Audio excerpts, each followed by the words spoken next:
The late Arizona Senator John McCain spent nearly 5.5 years as a prisoner of war in North Vietnam. On this date in 1973, McCain and 108 others were released from North Vietnamese custody.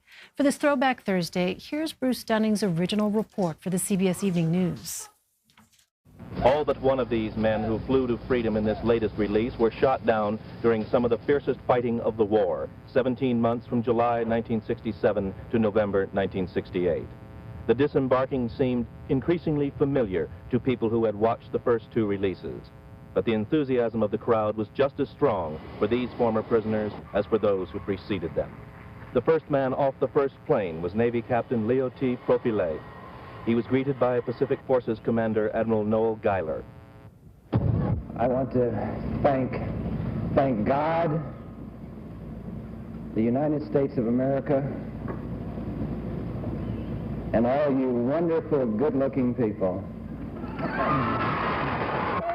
One by one, 40 men descended from the plane, the first of 3 to arrive from Hanoi. When the second plane arrived, Air Force Colonel John Flynn spoke for his colleagues. I would like to particularly acknowledge the courage and the integrity of our president.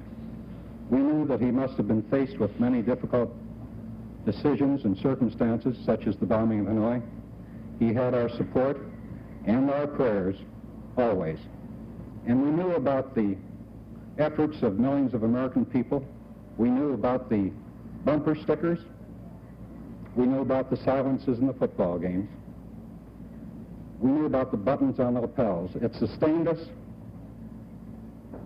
It had a tremendous impact on our morale. Right behind him came the man who was probably the best known of this group of prisoners, Lieutenant Commander John S. McCain III.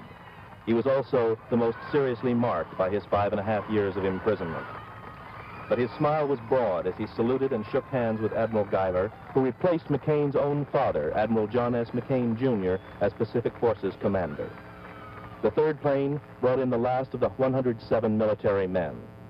The most mysterious ex-prisoner, however, did not appear. He was the only civilian, Bobby Joe Kesey, unknown to American authorities until the POW list was released. Even then, the State Department needed weeks to track down his identity as a man who apparently hijacked a plane to North Vietnam. Kesey was spirited off the plane on a bus backed up to the plane's ramp. But State Department officials could add nothing to his story. Bruce Dunning, CBS News, Clark Air Base, the Philippines.